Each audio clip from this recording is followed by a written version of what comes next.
Bismillahirrahmanirrahim. Assalamualaikum warahmatullahi wabarakatuh. Jumpa lagi dengan Taro Channel ya. Oke kawan, pendapat Pitra Romadhoni sumpah pocong itu bersumpah pada pocong itu kurang tepat. Sumpah pocong itu bersumpah pada Allah Subhanahu wa Ta'ala yang diawali dengan azan, qomat, baca syahadat, baca sholawat, dan bersumpah kepada Allah Subhanahu wa Ta'ala. Cuma diembel-embeli dengan kain putih atau dipocong untuk meyakinkan seseorang. Biasanya yang melakukan sumpah pocong itu muslim ya. Oke, kita dengar keterangan dari Pitra Romadhoni yang sekarang sudah beralih menjadi ustadz. Saya menyarankan kepada mereka agar bersumpahlah kepada Allah Subhanahu wa Ta'ala. Ibu Titin yang imut-imut, segeralah bertaubat. Segeralah mengucapkan 2 kalimat syahadat. Jangan bersumpah kepada pocong, tapi bersumpahlah kepada Allah Subhanahu wa Ta'ala. Karena di dalam ajaran Islam tidak ada diatur sumpah kepada pocong, adanya bersumpah kepada Allah Subhanahu wa Ta'ala. Dan ibu juga kan seorang pengacara, udah usia juga, tolonglah sadar diri, kembali kepada jalan Allah. Istighfar bu, istighfar. Semua kita ini hanyalah manusia panah. Dan ibu sebagai pengacara mestinya mengerti dan tahu apa itu aturan-aturan yang ada dalam KUH pidana. Bukan sumpah karena pocong. Saya harapkan agar ibu mengucapkan 2 kalimat syahadat agar nantinya itu tidak dimarahi oleh Allah Subhanahu wa Ta'ala. Bang, tapi kan katanya ini sumpah pocong ini untuk meyakinkan publik bahwasanya Sahat Tatal ini tidak melakukan pembunuhan kepada Eki dan juga Vina nih bang. Gimana bang mungkin ini? Yang pertama, untuk membuktikan seseorang itu salah atau tidaknya kan sudah ada ketentuan hukum kita yang diatur di dalam ketentuan hukum pidana. Terus yang kedua, kalau memang sengketa perdata diatur dalam KUH Perdata. Dan semua itu nanti akan diadili atau diperiksa dengan baik dan benar oleh majelis hakim pengadilan yang ada di negara Republik Indonesia ini. Dan kita semua tidak bisa langsung menuduh seseorang itu bersalah atau tidak bersalahnya itu sebelum adanya proses pemeriksaan di kepolisian, penyelidikan di kepolisian, penelitian di kejaksaan, dan proses pengadilan untuk mengadili seorang bersalah atau tidaknya di pengadilan. Artinya banyak tahapan-tahapan yang dilalui. Saya ingin buat analogi, seseorang yang melakukan pencurian ayam contohnya kan gitu, memang yang bersangkutan ini tidak ada yang melihat, tapi ada yang mengetahui bahwasanya ayam itu ada di rumah yang bersangkutan gitu loh, sehingga wajib dipertanyakan dan diselidiki.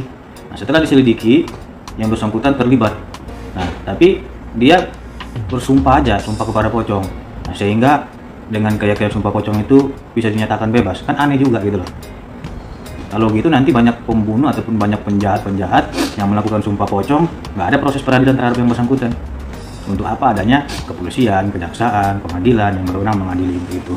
Makanya saya bilang, kalaupun bersumpah itu ada di pengadilan.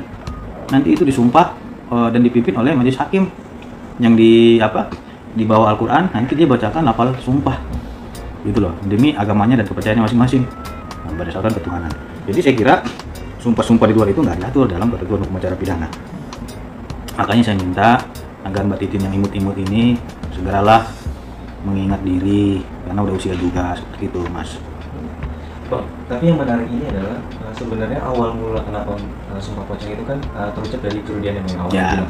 Maksudnya dia bilang untuk meyakini bahwasanya Eki ini adalah anaknya Ibu Rudiana. Gimana bang? Pertanyaan yang bagus.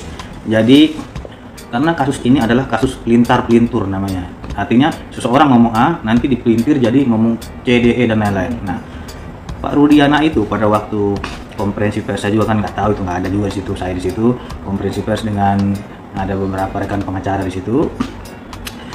Ada beberapa teman-teman media menanyakan kepada Pak Rudiana, Pak, isunya itu yang meninggal bukan anak Bapak, gitu loh. Benar nggak itu Pak? Gitu. Jadi dia menjawab, karena memang isu ini sudah berulang-ulang, sudah disiarkan, bahkan dibilang lagi anaknya masih hidup kan gitu. Itu saya pastikan anak saya yang meninggal, kata beliau. Kalau bukan anak saya yang meninggal, siap turunan dan lain-lain. Nah, dan saya juga siap disumpahkan gitu. Artinya apa? Dia ingin menegaskan kepada publik bahwasanya itu adalah anak kandungnya yang meninggal, bukan anak orang lain. Dia ingin menepis isu-isu miring terhadap beliau. Akan tetapi sangat disayangkan sekali hal ini digoreng-goreng oleh lawan. Hal ini dibuat isu-isu besar dan lain-lain sehingga macam-macam lah. Makanya saya bilang kepada Pak Rudiana, Pak, stop. Apapun yang keluar dari mulut Bapak itu pasti tidak akan ada baiknya di mata mereka. Padahal niat Bapak itu untuk meluruskan keadaan yang ada. Ini saya juga aneh juga melihat mereka-mereka ini semua. Gitu loh. Dulu kan yang paling gencar mereka, Rudiana buka suara gitu. Ayo buka suara Pak Rudiana bagaimana? Setelah buka suara dihantam lagi dia. Maunya mereka ini apa gitu? Kita nggak ngerti. Ngomong salah, nggak ngomong juga salah. Maju kena, mundur juga kena. Ke kiri kena, ke kanan juga kena. Lebih bagus apa? Diam itu kemas. Terus karena kan kemarin Anda harus berbicara, sampaikan kepada publik. Anda melarikan diri, Anda bla bla bla bla. Kita juga bosan juga dengerin itu. Udah bicara aja, Pak. Setelah bicara digoreng lagi yang ini, yang bukan anak kandungnya, yang katanya masih hidup, yang katanya udah menikah anaknya, yang katanya isunya membacking Iwan dan narkoba dan lain-lain. Kita melihatnya ini maunya apa gitu aja, gitu loh. Karena kita juga aneh, nggak bicara dia dituduh yang macam-macam, berbicara dituduh lagi yang macam-macam.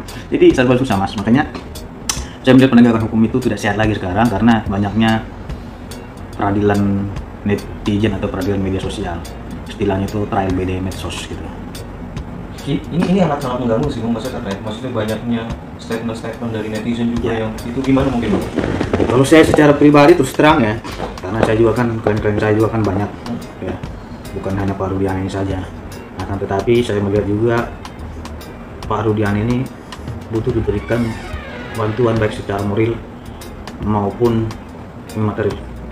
Artinya beliau ini sudah korban,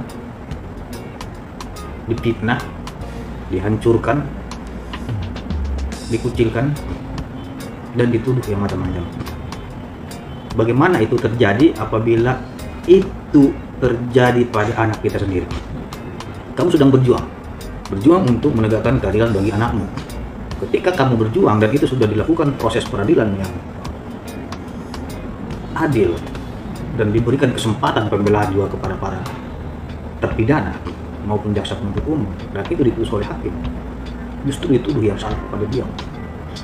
Ini kan namanya itu sudah tidak mengikuti aturan hukum lagi, sudah main hakim sendiri. Kalaupun mereka tidak terbukti, ingat mas, itu pasti nggak akan naik perkaranya di kejaksaan aja, karena memang jaksa sudah meneliti berkasnya lengkap, sehingga diuji lagi di pengadilan, dan itu diuji lagi 3 kali diuji, sehingga vonis seumur hidup. Jadi yang salah di mana? Makanya saya bilang kalau memang mereka menggiring ini kecelakaan, tolonglah giringnya juga yang halus lah, jangan yang kasar. Ini mereka ini menggiling ini secara kasar gitu, nggak peduli mereka mau pengacara aja mereka tunjuk-tunjuk kemarin, sampai hidung saya ditunjuk kemarin. Wajar karena hidung saya mancung, jadi titik imut-imut mungkin agak gimana gitu kan, ngefans juga sama saya, itu kan hal yang wajar menurut saya gitu mas. Jadi ini juga saya minta ini, kalaupun sumpahnya Mbak Titin berdebat dengan saya, berdebatlah secara humanis. Kalau saya itu berdebat itu sistemnya begini mas, ketika orang lain itu tidak menyerang saya tidak akan melakukan serangan balik. Dulu kan mungkin bertanya tuh, waktu di Indonesian Lawyer Club kan gitu, kenapa saya dibentak-bentak keras? Dia merasa nggak dia bentak-bentak Elsa Sharif, mereka berdua sama si Tony. Sebelum saya bicara dulu, mereka bentak-bentak itu Bu Elsa Sharif, begini, nah, setelah giliran saya menghajar mereka, karena saya pengacara kampung, kata dia gitu, saya orang kampung pak, bapak ini. Loh, dia sudah menyerang orang, artinya dia siap menyerang dan siap juga diserang balik gitu loh. Ini yang saya lihat, mereka ini tidak siap untuk berkompetisi. Saya tipenya gitu, kalau memang orang tidak ada serang saya tidak akan serang. Kalau dia lembut, lemah lembut, gemulai dan lain-lain, ya saya juga paling baik gitu loh. Tapi kalau memang dia ini sudah menyerang klien saya, wajib saya counter, wajib saya serang balik. Enak benar perutnya kalau seperti itu, suka-sukanya aja ngomong gitu loh. Emang dia aja yang punya hukum di Republik ini. Saya aja tidak merasa punya hukum di Republik ini. Saya hanya bagian daripada penegak hukum sebagai pengacara yang menegakkan keadilan untuk klien saya, seperti itu mas. Oke. Nah, Bang, untuk kondisinya Pak Rudiana saat ini mungkin seperti apa sih Bang? Kondisinya Pak Rudiana saat ini baik-baik.